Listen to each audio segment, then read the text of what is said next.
Good morning, everyone. So today we are going to discuss the questions of chapter number 3, that is gravitation. Okay. तो first question है हमारे पास that what is the value of gravitational constant. Okay, जो gravitational constant होता है उसे हम capital G के साथ डिनोट करते हैं और जो एक्सेलरेशन ड्यू टू ग्रेविटी होती है उसे हम स्मॉल जी के साथ रिप्रेजेंट करते हैं. ठीक है, तो इसकी उन्होंने ना वैल्यू पूछी है अर्थ पे और मून पे. ठीक है, तो देखो जो ग्रेविटेशन कांस्टेंट होती है ना उसकी वैल्यू बेशक वो अर्थ पे हो बेशक वो मून पे हो, वो क्या होती है हमेशा कांस्टेंट होती है, बेशक उसकी जो मर्जी लोकेशन हो. ओके, तो इसका वैल्यू कितना होता है 6.67 into 10⁻⁻11 newton metre square kg square. Okay, उसके बाद सेकंड क्वेश्चन है कौन सी फोर्स रिस्पॉन्सिबल है for the moon revolving around the earth. तो देखो ये जो फोर्स है जो मून को रिस्पॉन्सिबल है कि वो अर्थ के अराउंड क्या करे, रिवॉल्व करे, that is the gravitational force. Okay, जितने भी प्लैनेट हैं वो अगर अर्थ की तरफ अर्थ के अराउंड रोटेट करें that is only due to the gravitational force. उसके बाद नेक्स्ट क्वेश्चन है कैसे does the acceleration produced in a freely falling body depend on the mass of the body. क्या वो मास पे डिपेंड करती है? नहीं, वो मास पे डिपेंड नहीं करती, ये मास के क्या होती है इंडिपेंडेंट होती है. Okay, name the scientist who give the 3 law of planetary motion. तो प्लानिटरी मोशन के जो लॉ दिए थे वो दिए थे जॉनस केपलर ने. इसी कारण उन लॉज को हम क्या बोलते हैं, केपलर लॉ बोलते हैं. ओके, नेक्स्ट है name the scientist who explain the motion of planet on the basis of gravitational force. तो न्यूटन ने ग्रेविटेशन फोर्स के बारे में बताया था और उसने ही ये बताया था कि जो हमारे प्लैनेट्स हैं जो उनके बीच में फोर्स है वो किसके कारण है, ग्रेविटेशन फोर्स है उनके बीच में. ठीक है, ग्रेविटेशन के कारण है. उसके बाद है state the Kepler law which is represented by the relation R cube proportional to T square. ठीक है, तो देखो उन्होंने बोला कि इस लॉ को स्टेट करो जिसमें हमारा रिलेशन क्या आता है, R cube is directly proportional to T square. तो आर क्या है, हमारा डिस्टेंस है. ठीक है, और टाइम क्या, टी क्या है, हमारा टाइम है. ओके, यानी कि the cube of mean distance of planet from the sun is directly proportional to the square of time it takes to move around the sun. Okay, so this is the Kepler's law. इसके बाद जो next question है which of the Kepler law of planetary motion let Newton to establish the inverse square law for gravitational force between two bodies. तो जो Kepler का third law था, ठीक है, that helps the Newton to establish the inverse square law for gravitational force. Okay, inverse square का मतलब क्या होता है, मीन जो उसका डिस्टेंस हो ना दैट इज़ 1/r². ठीक है, इन्वर्सली प्रोपोर्शन होता है डिस्टेंस के. उसके बाद है name the property of earth which is responsible for extremely small acceleration being produce in at age result of attraction by other small object. ठीक है, तो देखो कहते हैं कि कौन सी प्रॉपर्टी है जो अर्थ के रिस्पॉन्सिबल है कि मीन वो अपने तरफ बाकी जो ऑब्जेक्ट्स हैं या उनको अट्रैक्ट करती है. ठीक है, तो this is only due to the large mass of the earth, क्योंकि जो अर्थ का मास है that is very very large. Okay, कहते हैं what is the acceleration produced in a freely falling body of mass 10 kg.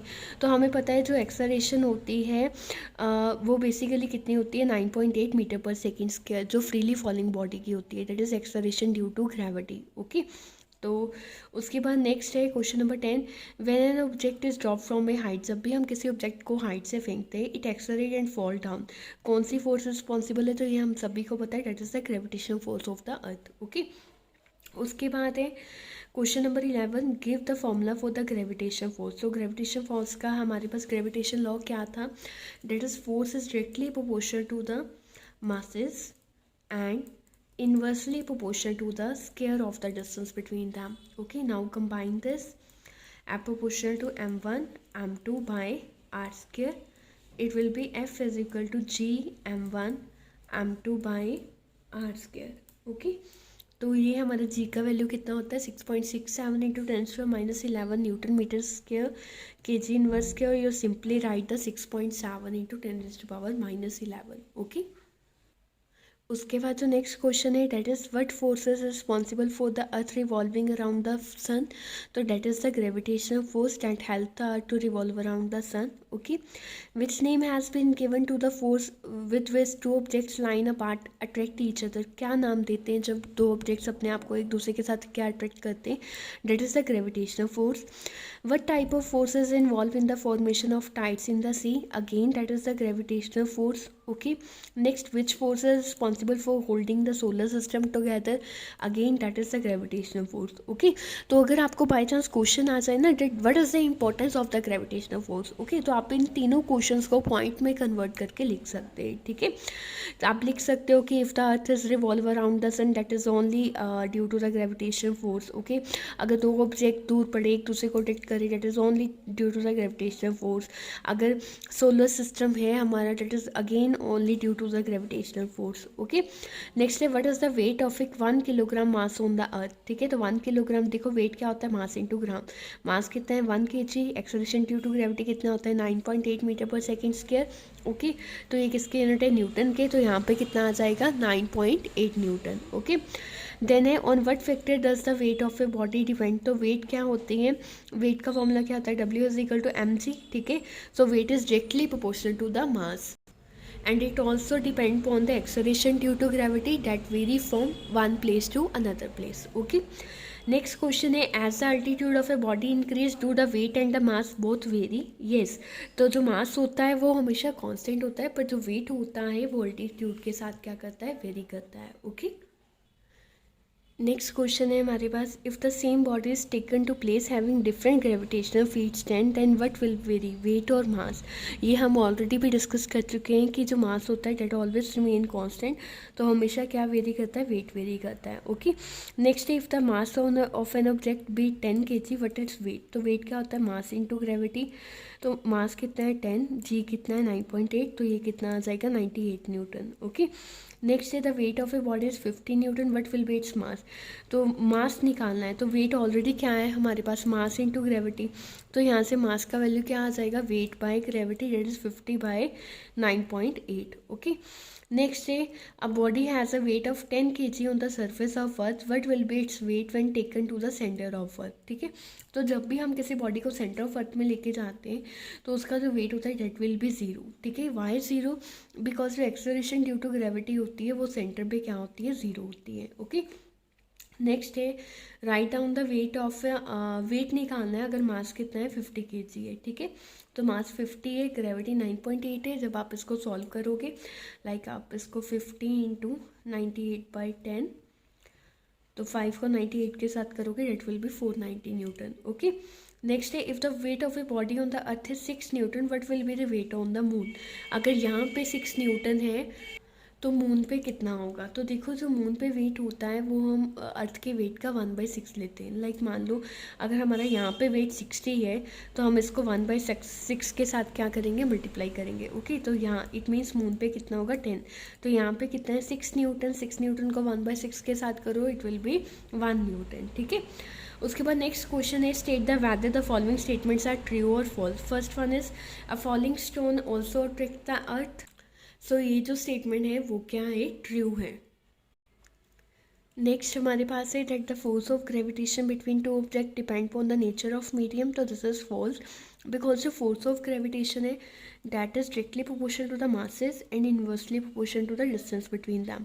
या तो ये मास पे डिपेंड करेगी या तो उनके डिस्टेंस पर डिपेंड करेगी, ठीक है.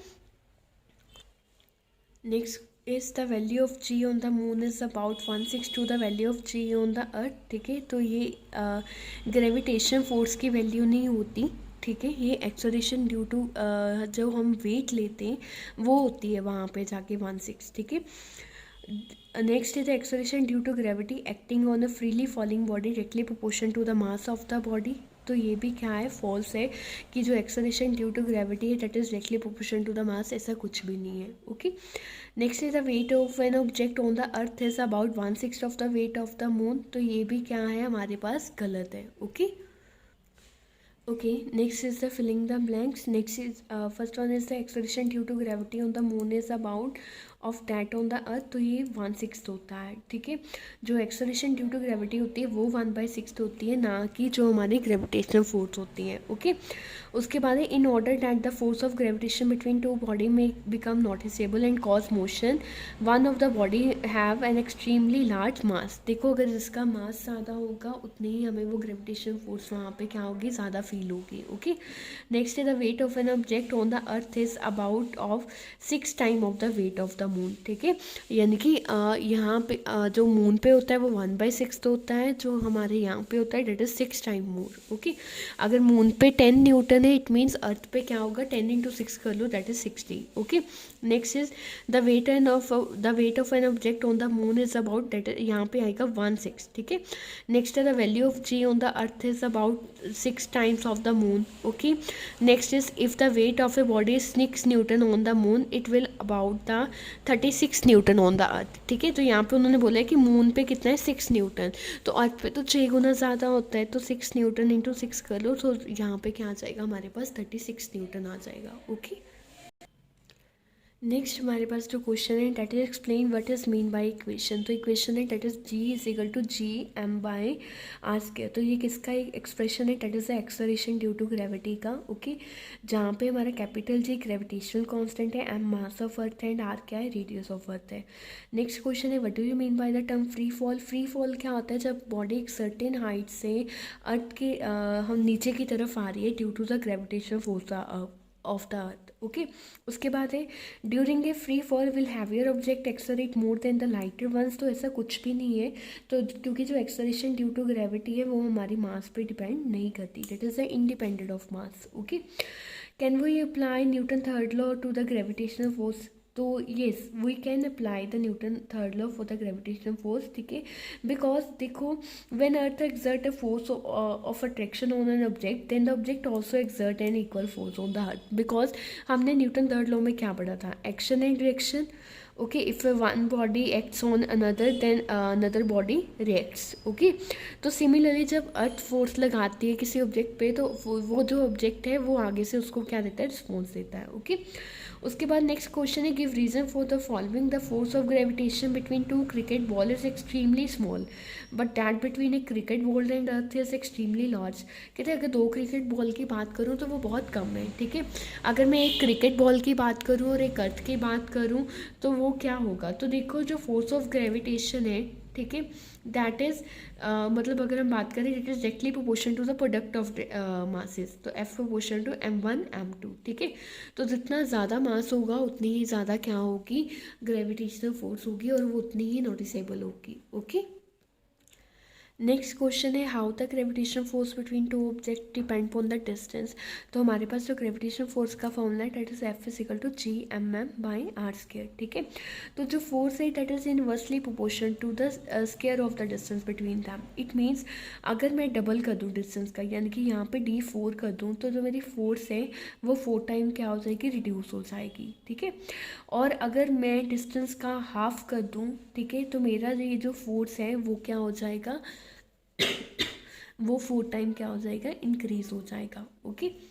नेक्स्ट है what happen to the gravitational force between the two object when the distance between them is double. अगर डिस्टेंस डबल हो जाता है तो हमने अभी बात की है, तो फोर्स हो जाती है वो 1/4 हो जाती है, ठीक है। और अगर डिस्टेंस हाफ हो जाता है तो ग्रेविटेशन फोर्स जो होती है वो 4 टाइम क्या हो जाती है, स्ट्रॉन्ग हो जाती है, ओके। नेक्स्ट है state 2 application of universal law of gravitation. तो जितने भी मासेस ऑफ मून है, सन ऑफ अर्थ है, इसकी हेल्प से हम क्या कर सकते हैं, एक्यूरेटली मेजर कर सकते हैं। एंड जो सेकेंड एप्लीकेशन है that it also helps to discover the new stars and new planets, okay.